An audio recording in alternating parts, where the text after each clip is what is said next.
क्यों सिलेबस देखते ही शौक लगा क्या? साथियों नमस्कार, जय हिंद। मैं हूं आपका दोस्त ललित व्यास।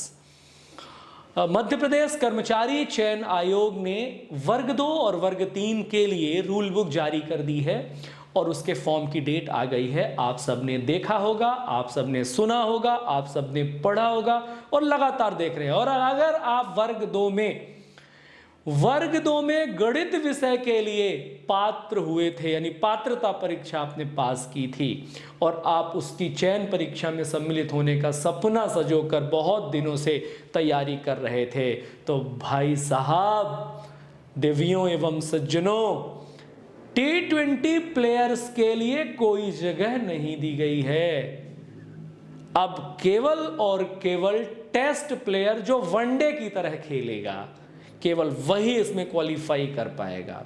टेस्ट प्लेयर जब मैं कह रहा हूं तो वे सारे बच्चे छट जाएंगे जो एक दिवसीय परीक्षाओं के हिसाब से मैथ पढ़ रहे थे।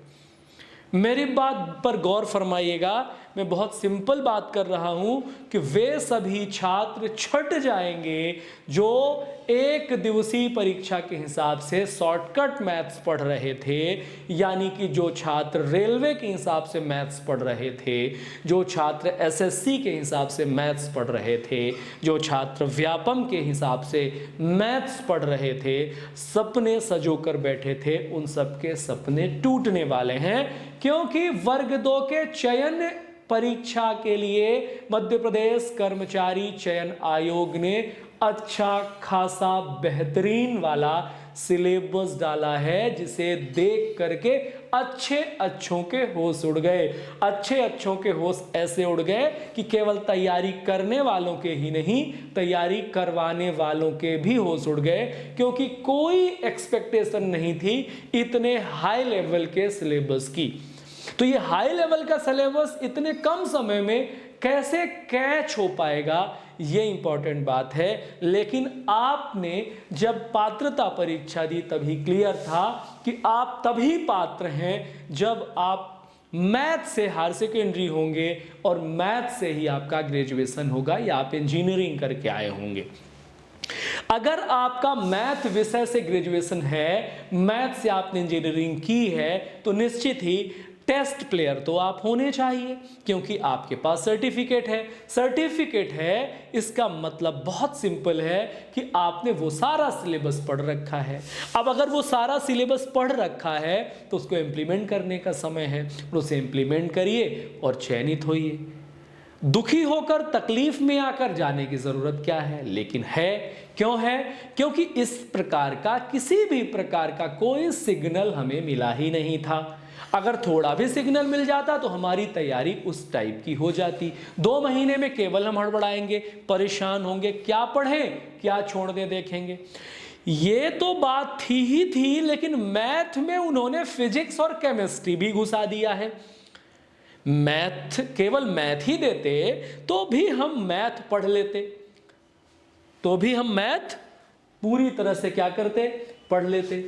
लेकिन उन्होंने मैथ के साथ साथ फिजिक्स और केमिस्ट्री भी डाल दिया है।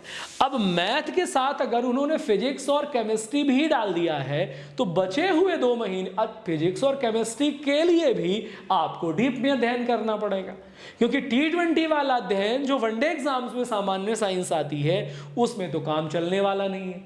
दैट मीन्स आपका पूरा हायर सेकेंडरी पूछ लिया भैया इन्होंने, यानी खगालना चाह रहे हैं कि आपने सिर्फ और सिर्फ सर्टिफिकेट के लिए पढ़ाई की थी कि एक्चुअल में आपने पढ़ाई की थी। अच्छा, मेरा ये सोचना है कि इन्होंने ये ऐसा इसलिए भी किया होगा क्योंकि कई बार देखने को आता है कि स्कूलों में शिक्षकों की कमी रहती है। अगर पहले से कोई मैथ का टीचर है तो वो आपके हाई स्कूल में आपको साइंस के टीचर की तरह भी यूज कर सकते हैं। हो सकता है ऐसा उन्होंने कुछ सोच रखा हो। फिर आप टीचर हैं और आपके पास मिनिमम योग्यता की बात है तो ऐसी चीजें हो सकती हैं। लेकिन जब मैं एज ए स्टूडेंट छात्र के हिसाब से सोचता हूं, खुद भी छात्र बनकर सोचता हूं, तो मैं पाता हूं कि ये छात्रों के साथ बहुत बड़ा धोखा और बहुत बड़ा अन्याय है। एक तो आपकी अनियमितता इतनी है, अनसर्टेनिटी इतनी है कि बच्चे अनुमान ही नहीं लगा पा रहे हैं कि आप वास्तव में इन चीज़ों के एग्ज़ाम कब लेंगे, किस आधार पर लेंगे, नियुक्तियां किस आधार पर करेंगे। जब आपने एग्ज़ाम लेने और नियुक्ति करने का मन बनाया भी, तो आपने ऐसा पहाड़ ला करके उनके सामने खड़ा कर दिया है कि ना तो उनसे उगलते बन रहा है ना निगलते बन रहा है। वो विरोध भी नहीं कर सकते, क्योंकि अगर वो विरोध करेंगे तो आपके पास विकल्प है कि आप तो कह रहे थे कि हमें भर्ती दीजिए और हमने भर्ती दे दिया, तो उसमें भी आप समय की मांग करते हैं कि इतने समय पहले बताइए। तो अभी एक तैयारी करने वाला, सीरियस तैयारी करने वाला छात्र बहुत बड़े धर्म संकट से जूझ रहा है, बहुत बड़े मानसिक धर्म संकट से वो है इसलिए भी जूझ रहा है क्योंकि जो छात्र गंभीर छात्र, सीरियस छात्र, तैयारी करने वाला छात्र चयन परीक्षा में, पात्रता परीक्षा में क्वालिफाई किया था, तो उसे ये दिमाग में था कि अगर मैं कुछ महीने या कुछ वर्ष तैयारी करूँगा या करूँगी तो हमारा पेपर आसानी से निकल जाएगा। उस बिहाफ पर पुराने सिलेबस के हिसाब से वो तैयारी पे जुटे हुए थे। अब पुराने सिलेबस के हिसाब से कई मर्तबा उनने अपना सिलेबस कंप्लीट भी किया। अब उसमें जाहिर सी बात है कि 90% उनका वनडे एग्जामिनेशन की तैयारी था, जो वनडे एग्जामिनेशन में तैयारी करते हैं। अब अचानक से आपने कहा कि भाई नहीं, तो मैं तो आपसे कॉम्प्लेक्स मैथ्स भी पूछूंगा, मैं तो आपसे हायर ट्रिग्नोमेट्री भी पूछूंगा, हम तो आपसे थ्योरम्स भी पूछेंगे, हम तो आपसे फिजिक्स भी पूछेंगे और केमिस्ट्री भी पूछेंगे। इस बीच में वो छात्र ना बाकी परीक्षाओं की तैयारी छोड़ दिया था। ध्यान रखिएगा, जो बच्चा तैयारी करता है ना सर, तो वो किसी एक एग्ज़ाम को फोकस नहीं करता, क्योंकि तैयारी करने वालों में से ना बिल्कुल मिडिल क्लास फैमिली के लोग होते हैं, उन्हीं को सरकारी नौकरी चाहिए होती, नहीं तो बिजनेस करते ना बेचारे, सरकारी नौकरी की तलाश में होते हैं। तो उन्होंने ना आपकी इस शिक्षक के पोस्ट के लिए उन्होंने बाकी की तैयारी छोड़ दी। कई बच्चों का मेरे पास फ़ोन आया कि उन्होंने फॉर्म तक नहीं भरा है, बाकी एग्ज़ाम्स का फॉर्म तक उन्होंने नहीं भरा है। तो क्या करें?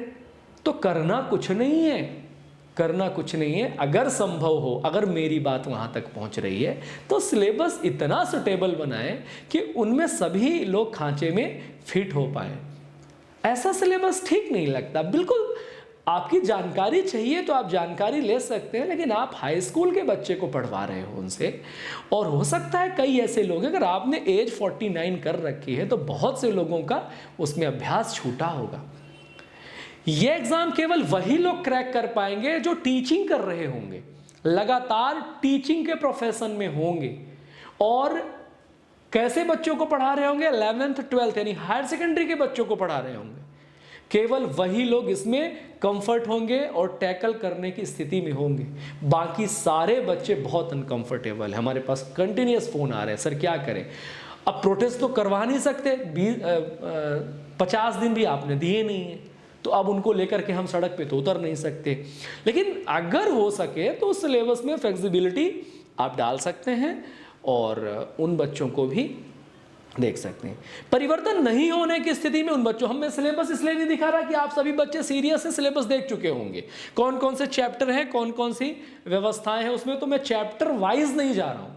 मैं गणित के बच्चों के लिए सिर्फ बोलना चाह रहा हूं कि अगर आप वनडे एग्जामिनेशन के टीचर्स के अटैच में हैं तो थोड़ी देर के लिए उनका सम्मान करिए, लेकिन आप अपने आप को अलग करिए, और आप जेई और AI-EEE वाले टीचर्स के संपर्क में थोड़ा सा आइए और उनके मॉक्स और उनके सिलेबस को थोड़ा सा आपको डील करना होगा।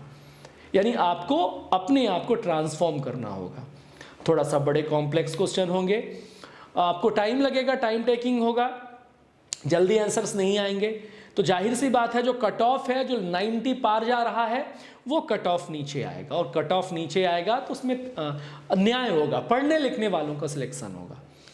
अब मैं न्याय की बात कर रहा हूं तो मैं उस थॉट प्रोसेस से अलग हो करके न्याय की बात कर रहा हूं। आपका सिलेबस बिल्कुल न्यायपूर्ण नहीं है, ऐसा सिलेबस नहीं होना चाहिए, है ना।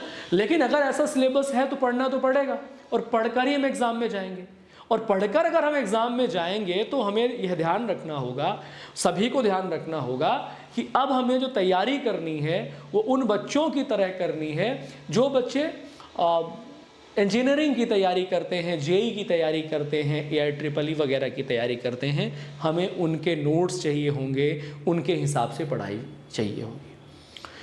कल एक कैंडिडेट, एक स्टूडेंट से बात होते होते हमें पता चला कि ये सिलेबस एग्जैक्टली राजस्थान के सिलेबस से मिलता जुलता है।